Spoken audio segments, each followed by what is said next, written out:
Good day, folks. This is Sumer Dutta, the Chief Customer Officer of the Service Council, and welcome to this edition of the Service Council's In-Service podcast series, wherein we cover the hottest topics of discussion in our community in the form of short interviews with leading minds in service and customer management. Today we are discussing why it's more important than ever to uplift and improve service right now. And our guide on this journey will be Ron Kaufman, who is a best-selling author and founder of Uplifting Service.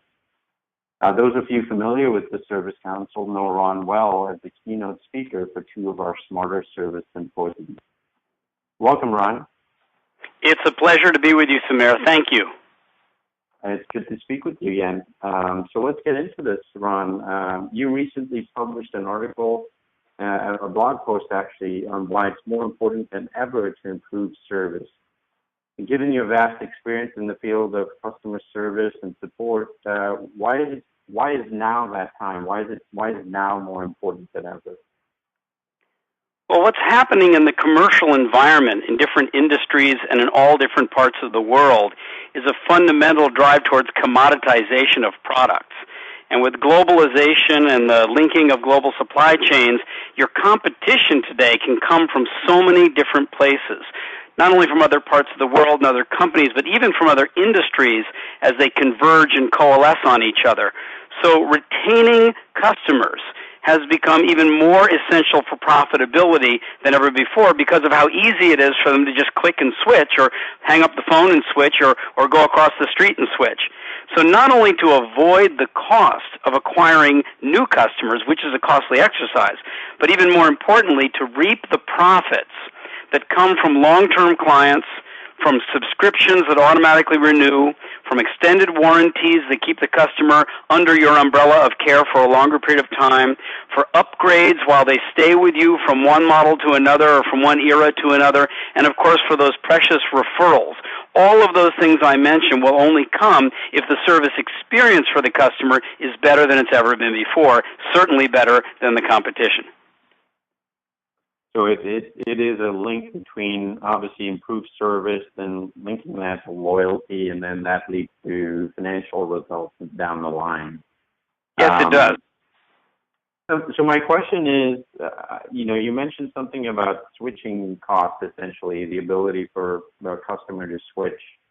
So we hear all of this message, and there are a lot of avenues where customers can switch, but do you feel like organizations really get the message, or is this just lip service? Is this the new marketing? It's sometimes we see a lot of organizations move towards this sort of the customer is king, a customer-centric vision.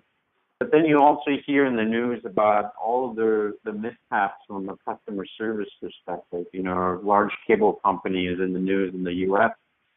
Because of some of their service problems, if you will. And it just seems like there's a lot of companies where they talk about being good in service, but when it really comes down to it, fundamentally they're not really doing what it is that we would expect them to do from a service perspective. So do organizations really get the message? Well, I agree with you, Sumer. I mean, it's easy to talk about service. It's easy to say we're going to put the customer at the center of everything that we do. It's hard to actually bring that in as the modus operandi for hundreds or even thousands of people inside of an organization. And that hard work is not being done by everybody, nor do I expect that it ever will be done by everybody. But some organizations really do get it. And let me give you an example of the kind of organizations that do. One of them would be companies that are in an industry where there are 3 or 4 or 5 companies and they're all pretty much about the same, and someone says, let's break away. Let's break away from the pack and let's use service as our way to do that. There's so much traditional behavior going on here that there's an opportunity for us to differentiate based on service. So breaking away is one kind of company group that we've seen actually do this and do it well. There's another group, which is the people who are not in the top tier. So organizations that are in sort of secondary competitive positions who want to leapfrog into a leading position, and they want to use service to do it. So they may look at it and say, well, we're not going to do this based on low price. That's not where we want to be. It's not going to be based on product innovation because everything gets commoditized so fast. We're going to leapfrog from where we are now to a new place, and we're going to do it by dramatically improving service performance in a very short period of time. We've worked with clients that have done that in different industries and in different parts of the world. And then the third opportunity shows up whenever there's a merger. And in today's world, you've got more and more companies buying each other and consolidating and merging. And then you have the challenge of blending two cultures, which hardly ever goes well. So in a situation like that, we work with CEOs who say, I've got this company acquiring that company, and what we need to do is build a new and third culture. And sometimes that's a huge opportunity to say we're going to build that culture to be passionately focused on customer experience and on customer service. And that's the third area where we've seen companies do the hard work, not just the lip service, but the genuine hard work to actually improve service sustainably. Yeah, okay. No, that makes sense. And I think the conversation about companies merging and then looking to build a culture, I think we could have a whole podcast on that topic. I think it's a very interesting topic as well. We know a lot of companies, when they bring in two separate cultures, really struggle in really building a unified culture, if you will, around service. That's always right. A topic of discussion. So, they struggle, but that's exactly why it's an opportunity, Sumer. But it does take somebody in very senior leadership position to see that opportunity and be willing to invest the time and the resources to make it happen. Yeah. Well, maybe a slight play on the culture of talk.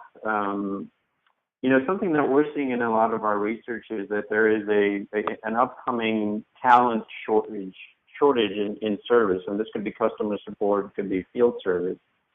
And one of the reasons for this is that, in field service, there's an aging infrastructure. A lot of the initial field service technicians brought in are now reaching the stage where they're going to be retiring in the next 10 or 15 years. And then there's a fundamental challenge that we face today as in service businesses, where it's not really lucrative for college kids or young professionals to really get into the field of service. I mean, we don't really see, the contact center position being on someone's, I want to grow up to be type of list, right? So, and then, customer service, the contact center function was always outsourced, right? It was the first thing to go for a lot of organizations. So do we see that, when we're thinking about the next generation of workers coming in, there really isn't an interest in customer service as a profession? Do you see that as being a fundamental challenge? Oh, I see it as a crisis.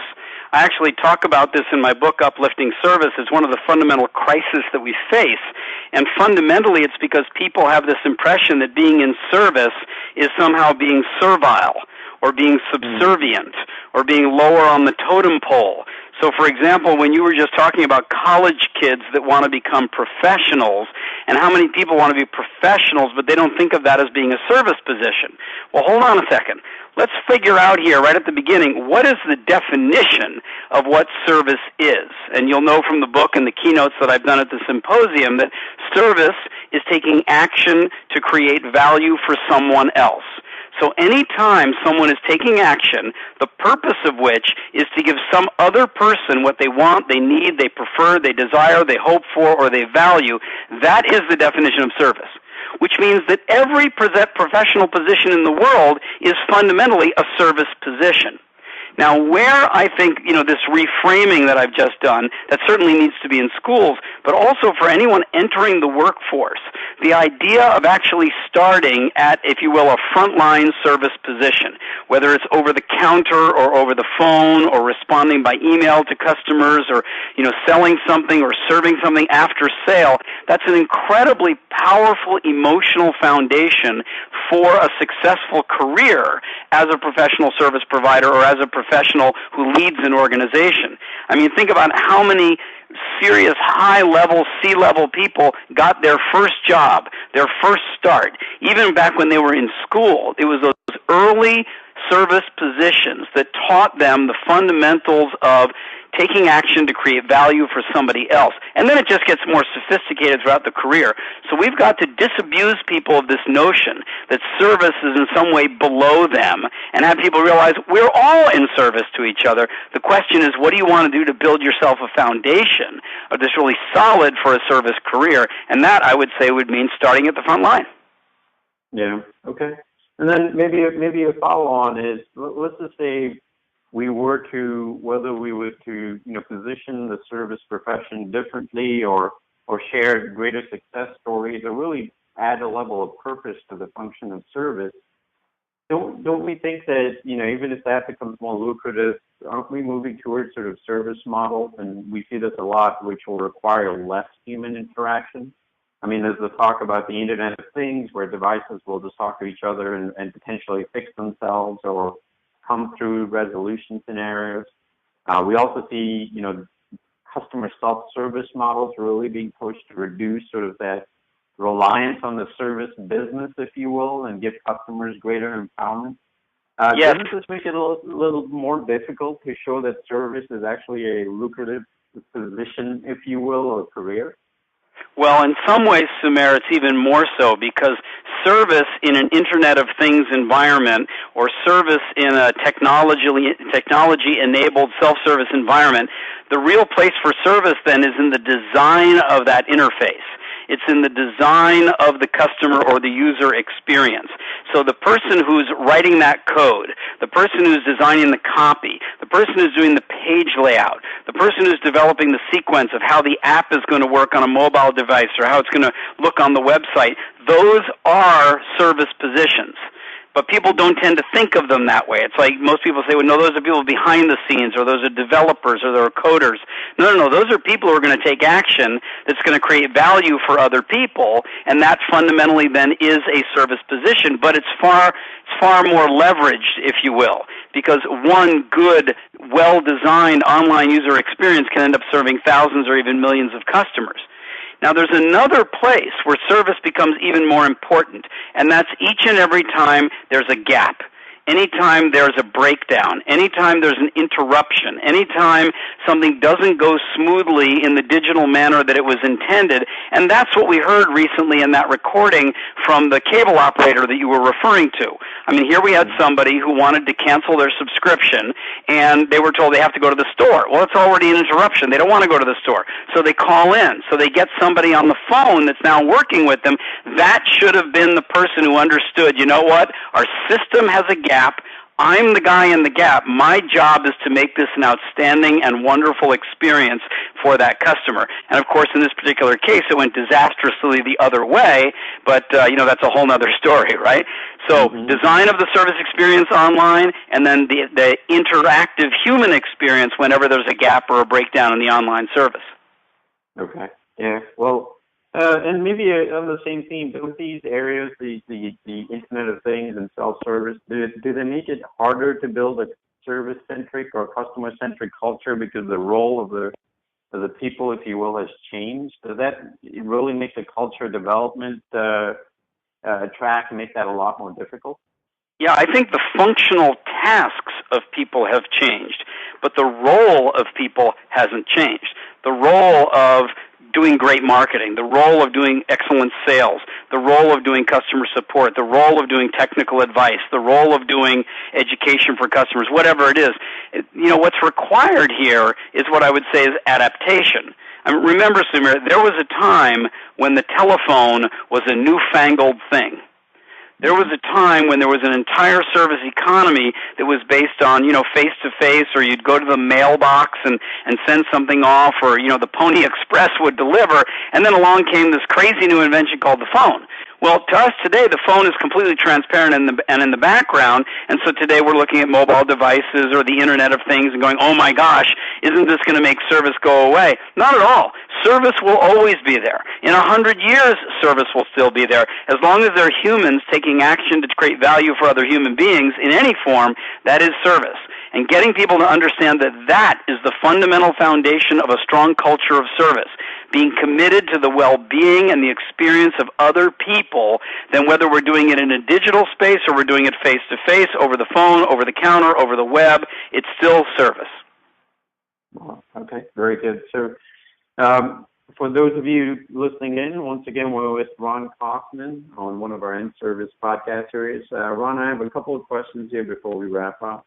One of the questions I had was, you've worked with Singapore Airlines and the government of Singapore, and they invited you to help create and launch a national service quality training organization. And this was an effort to improve the nation's service culture, if you will. And That's right. Singapore Airlines is well known for their customer centricity. They're always up there when you think about the top airlines in the world from an awards perspective. How do organizations that are setting the standard for customer centricity, so they've established that level, how do they continue to innovate to stay ahead of the curve? Yeah, Sumaira, this is where there's no shortcut. Because in order to continue to innovate to stay ahead of the curve, you've got to actually harness the power of everybody in the organization and their ability to listen to customers' experience at various points along the way throughout the entire customer journey and be able to bring a human curiosity to what is the customer's experience and what might we do to make that experience better. And so, that's the first piece. In order to do that and get everybody seeing it as their job, not like it's the new product development team's job only, or it's just the marketing team's job only to come up with new ideas, it's got to be everybody's job to be evaluating the service experience that we're creating on a daily basis, to be asking and listening carefully to customer feedback regarding that experience, and to put our creative abilities to work to come up with new ways that we could take new ideas and put them into new actions to create a new and better experience for the customer. Now, we're not going to get it right every time we try something new. So all the more you've got to build a culture where learning is the fundamental strength of the culture itself. Learning about service, learning how to improve service, learning about the customer, learning about the competition, learning about your colleagues, learning about the success or the failure of new improvement efforts, which leads to an appetite to trying more, doing more. That's the foundation for a culture that's going to stay ahead of the curve. That's very good, and I like that. I think learning and being a central component of the culture, I think that has to be built in. And I also like what you mentioned about everyone has to be involved in coming up with ideas, and everyone has to be involved in learning. It can't just be a product team or a development team or an innovation team, if you will. It has to be everyone. Right, and let me add something to that, Sumaira, because shared services, HR department, IT department, finance department, production department, they often don't see themselves as being customer service orientated because they don't have customer facing roles. But that quality of internal service within the organization, between functions and between departments, is absolutely critical in influencing and supporting the quality of service that is provided to the paying customer. So when we talk about building a culture of service, we're not talking about customer service training for the front line. We're talking about actually bringing service education to each and every single person throughout an organization. Oh, very good. Ron, just a final question. Maybe if we just have a couple of seconds here. But given, and you already went down the path of answering some of these, but just given the tools and trends of today and also what we see coming up in the near future, what advice would you give organizations that are really looking to uplift their service? Well, I would say, Sumaira, that anyone who's in a leadership position or sees themselves as being able to lead the improvement of service culture in an organization should look at this as what I call an engineering project. You can actually engineer the development of a culture. This is something for which an implementation roadmap can be established. There are fundamental building blocks for all of the organizations that we could talk about that have great service cultures. Whether it's Singapore Airlines or Changi Airport here in Singapore, or whether you're doing Apple or Amazon.com or American Express, Ritz-Carlton Hotel, Starbucks, all of them, they look like, they're in different industries, they must be doing different things, but there is a fundamental architecture that can be used to engineer the development of a strong and sustainable service culture. So what I would say to these organizations that want to uplift their service is not soft and fluffy. This is a practical, doable, measurable undertaking that will deliver seriously profitable results. Now, to see how that architecture works, anyone who's listening to this can just go and get a copy of the book, or the first part of the book, which is all free and explains the architecture, at upliftingservice.com. Well, very good, Ron. I appreciate it, and thank you for your time today, and obviously for your continued support of the Service Council community. We appreciate your comments, your feedback, and all of the work that you do to raise awareness towards improved service. So thank you, Ron. Well, thank you, Samir. I just want to let you know, as you do know, how much I admire and appreciate the Service Council and what you're doing to bring such incredible value to the industry. Bravo. Well, we appreciate that. Folks, that's Ron Kaufman, the best-selling author and founder of Uplifting Service. Best way to get hold of Ron is to visit his site. You can go to ronkaufman.com. As Ron himself mentioned, you can go to upliftingservice.com. This wraps up our podcast. To hear more about what's happening in service, please visit our podcast series page, where you can download our archived podcasts featuring key players in the service management and customer experience realm. Thank you all for dialing in, and we look forward to catching you on the next podcast.